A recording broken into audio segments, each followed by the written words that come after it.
मैं हूँ वंदना भारती और आप देख रहे हैं कमोडिटी इनसाइट्स विद वंदना भारती। तो बात यहाँ पे यूएस और चाइना की पहले होगी, क्योंकि सबसे बड़ा ट्रिगर उन्होंने ही मार्केट को दिया है। मार्केट आज पॉजिटिवली ओपन है, निफ्टी ने भी ऑल टाइम हाई की तरफ से अब यहाँ पे थोड़ा सा करेक्शन लिया है, अपना रुपया 85 की तरफ है। और रही बात इंटरनेशनल मार्केट की, तो इक्विटी मार्केट में शानदार उछाल देखने को मिल रहा है। ये उछाल क्यों है ये आपको भी पता है, क्योंकि यूएस और चाइना में यहाँ पे ट्रेड डील हो चुका है। ट्रेड डील कैसे हुआ है, क्या परसेंटेज है, एक बार देख लेते हैं। बिल्कुल शॉर्ट में, क्योंकि आगे बढ़ेंगे और लेवल्स की ही बात करेंगे। The US will move lower its the US will lower its tariff against China to 30% from 145%, और China will lower its tariff on the US to 10% from 125%।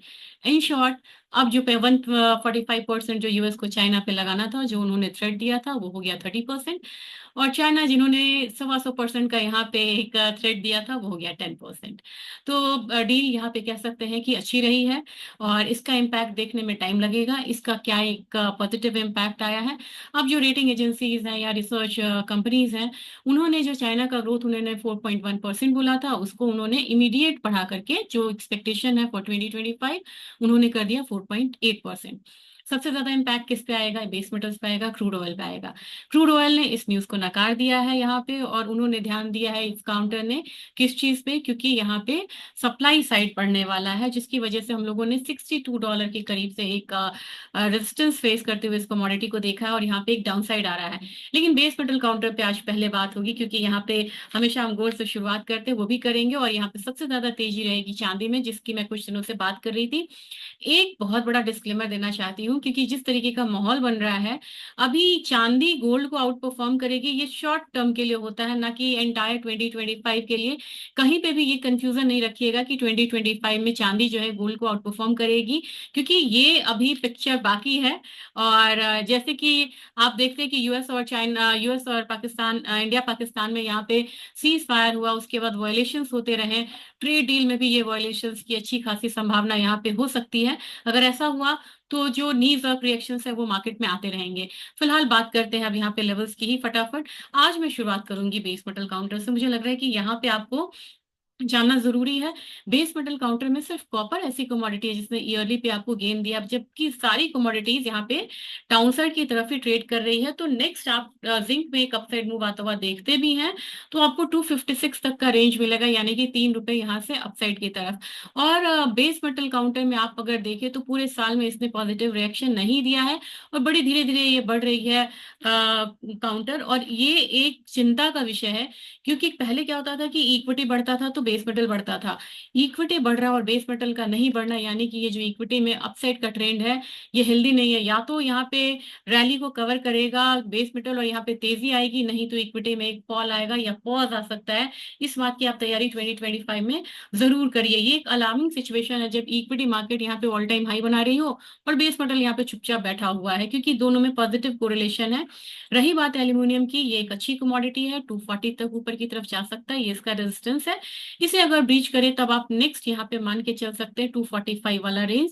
और जो सपोर्ट रहेगा ये यहाँ पे 235 का रहेगा। और कॉपर की बात आज मैं कर रही थी, कॉपर 860 तक का जो एक अपसाइड मूव है वो देख सकता है, और रिसेंटली इसने जो बनाया हुआ है सपोर्ट 847 का, वही इसका इमीडिएट सपोर्ट की तरह काम करेगा। लेड एक रेंज में है, अपसाइड 175, नीचे 177 का एक रेंज रहेगा। एल्युमिनियम की भी बात यहाँ पे हो गई है। और इससे जुड़ी एक कमोडिटी है जिसमें इंडस्ट्रियल प्रॉपर्टीज काफी ज्यादा है, ये है हमारी चांदी। चांदी में $34 आप आता हुआ देख सकते हैं नियर टर्म में, और चांदी 33.21 के करीब ट्रेड हो रही है। हमारा बाजार, मैंने 98,000 के करीब आपको चांदी को बोला है। अभी मैं उस पर कायम रहना चाहूंगी, मेरे व्यू में कोई चेंज फिलहाल नहीं है यहाँ पे। तो पहला एक हल्का सा व्यू चेंज करते हैं। पहला, आप अगर इसमें रेजिस्टेंस माने, इसको 97,500 के करीब मान लीजिए। सेकेंड, हम यहाँ पे 98,000 के करीब मानेंगे। अगर यहाँ पे वीकली क्लोजिंग 98,000 से ऊपर होती है, फिर हम ₹1,00,000 की बात यहाँ पे करेंगे, नहीं तो वो एक ऐसा पड़ाव रहेगा जहां आपको इमीडिएट प्रॉफिट बुकिंग करनी चाहिए। अब इसके साथ आप बोलेंगे कि नीचे आता है तो किसको हम अपना रेजिस्टेंस माने। 95,400 ये आपका रेजिस्टेंस रहेगा। ये आप मुझे लग रहा, मैं कह रही हूँ ये नीचे है, काफी ज्यादा करंट लेवल से नीचे है। तो पहला, अगर आपको लग रहा है कि पहला सपोर्ट किसको हम मान सकते हैं, तो आज की ओपनिंग को ही ले ले। ये करीब करीब आपको 96,000 के करीब है, लेकिन जो मेजर सपोर्ट है वो 95,400 के करीब होगा। अब हमारी सोना कमोडिटी, जो वाकई में सोना है, यहाँ पे 3258.73 यानी कि 3259 ऑलमोस्ट ये है। स्पॉट मार्केट में कितनी डॉलर से ये ऊपर है, $23 से ये अपसाइड दिखा रहा है, 0.17% का गेन है। वही गेन अगर फ्यूचर्स गोल्ड में, कॉमिक्स में देखा जाए तो करीब करीब 1% के करीब ये गेन है। $33.5 के अपसाइड के साथ ट्रेड कर रहा है, लेवल से $32.62। हमारा बाजार जो है ये यहाँ पे ट्रेड कर रहा है 93,720 के करीब। कहाँ जाने की कोशिश कर सकता है, ये कोशिश कर सकता है फिलहाल फिलहाल 94,000 जाने की कोशिश कर सकता है। मैंने आपको कल कहा था कि 92,000 के करीब गोल्ड आएगा, इसने लगाया भी है 90। कल का जो लो यहाँ पे था वो आपको मैं बता दूं, कल का लो बना था 92,389 के करीब का। काफी, जो मैंने आपको 92,000 वाला लेवल बोला था उससे काफी करीब एक कमोडिटी आई थी। और अच्छा खासा मुझे लगता है कि आपको ट्रेड अगर आपने लिया होगा तो इसमें सहूलियत हुई होगी। अब बात की जाए क्रूड ऑयल की, क्रूड ऑयल ने एक हायर साइड जो मैंने कहा था वहां तक आया, 5385, 5400 से लेके 5450 मैंने कहा था। और वहां से एक अपसाइड है, डाउनसाइड आया, लेकिन आज के दिन भी हरे निशान में जाने की कोशिश ये जरूर कर रहा है। लेकिन अपना जिसका रेजिस्टेंस है वो क्या मानेंगे, कल का जो हाई था 5385 का, अगर नीचे की तरफ ये कमोडिटी जाती है तो इमीडिएट हम 5160 का लेवल जो है वो आता हुआ देख सकते हैं। तो इस लेवल्स को ध्यान में रखिएगा। नेचुरल गैस में आप लोगों ने काफी कहा कि मैं यहाँ पे ज्यादा बताया करूं नेचुरल गैस के बारे में, इसको मैंने बिल्कुल ध्यान में रखा है। ये कमोडिटी अपसाइड क्यों ली थी मैंने आपको बताया था, मैंने डैशबोर्ड आपको दिखाया था। और ये कमोडिटी अपसाइड इसलिए ले रही है क्योंकि इसमें एक्सपोर्ट बढ़िया है, यूएस ने रिकॉर्ड एक्सपोर्ट करा है। लेकिन अभी आप बोल दे कि वेदर से रिलेटेड कितना डिमांड है, ये डिमांड यहाँ पे लो है इस हफ्ते में। और ये हफ्ता कब तक चलेगा, ये हफ्ता, इस हफ्ते की मैं बात कर रही हूँ। और मुझे लग रहा है कि जब तक ये मॉडरेट या हाई में नहीं आता है, यानी कि इसकी कूलिंग डिमांड नहीं बढ़ती है, तब तक प्राइसेस में बहुत ज्यादा इजाफा नहीं रहेगा। और एक्सपोर्ट ज्यादा है यूएस की तरफ से, जिसकी वजह से ये बढ़ा। और एक चीज पे मैं आपका ध्यान दिलाना चाहती हूँ, प्लीज इसको ध्यान से देखिएगा। ये जो ग्रे लाइन होता है ना अब डाउन साइड वाला, ये 5 इयर्स एवरेज का लोअर साइड है, ये अपर साइड है। और ये 5 इयर्स एवरेज का एग्जैक्ट ये ग्रे लाइन आपको दिखा रहा है। और ये जो आपको ये ब्लू कलर लाइन है ना, ये दिखा रहा है कि इन्वेंट्रीज कैसे कैसे मूव हुई हैं, कहाँ पे ये इन्वेंट्रीज अंडरग्राउंड जो स्टोरेज है, ये 25 में कैसे कैसे मूव हो रही हैं, मतलब 24 से लेके 25 तक क्या इसका हो रहा है। अब आप देखिएगा कि धीरे धीरे ये जो इन्वेंट्रीज हैं, ये 5 इयर्स एवरेज जो है उसके करीब जा रहा है। और इसको अगर सरपास करता है तो ये निगेटिव रहेगा आपको नेचुरल गैस के लिए। तो इसको आप जरूर फॉलो करिएगा। वेबसाइट क्या है, netgasweather.com, इसको आप जरूर आप फॉलो करिएगा। और यहाँ पे देखिए कि इन्वेंट्रीज बढ़ रही है, जिसकी वजह से हम लोगों ने नेचुरल गैस में एक लिमिटेड अपसाइड आता हुआ देखा है। तो चलिए आज के दिन की बात करते हैं। ये तो हमारे बात हो गई फंडामेंटल्स की, जिसको फॉलो करके आप बढ़िया यहाँ पे वो कर सकते हैं। आपको पता होना चाहिए कि डायरेक्शन क्या होना चाहिए। तो मेरे ख्याल से अभी भी मैं 318 तक मुझे लग रहा है कि एक अपसाइड है। और डाउनसाइड कल के लो को मानिए 306 वाला, इससे नीचे जाती है कमोडिटी तो ही जाके ये कमजोर रहेगी।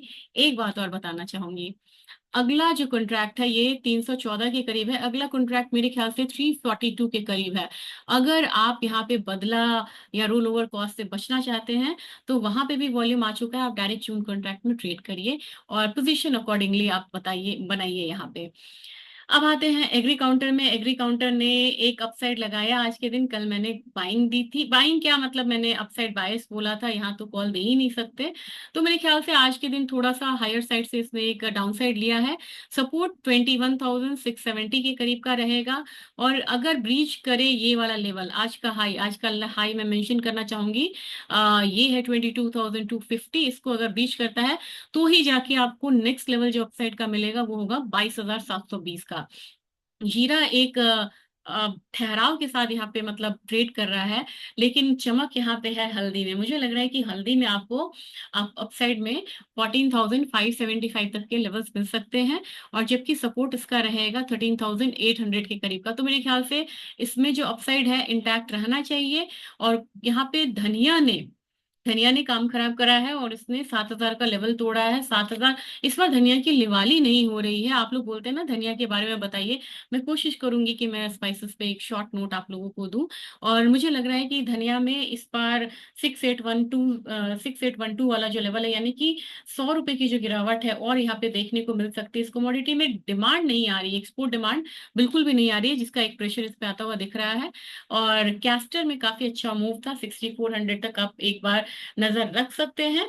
ग्वारसीड ग्वारगम ने काफी बढ़िया कल जंप लिया था, आप देखेंगे तो कल मैं काफी ज्यादा बुलिश थी, स्ट्रॉन्ग व्यू था मेरा ग्वारसीड ग्वारगम को लेके। अब यहाँ पे धीरे धीरे 9800 मैंने बोला था, लेट में चेक की आया क्या है। जो हाई लगा है ये है 9767।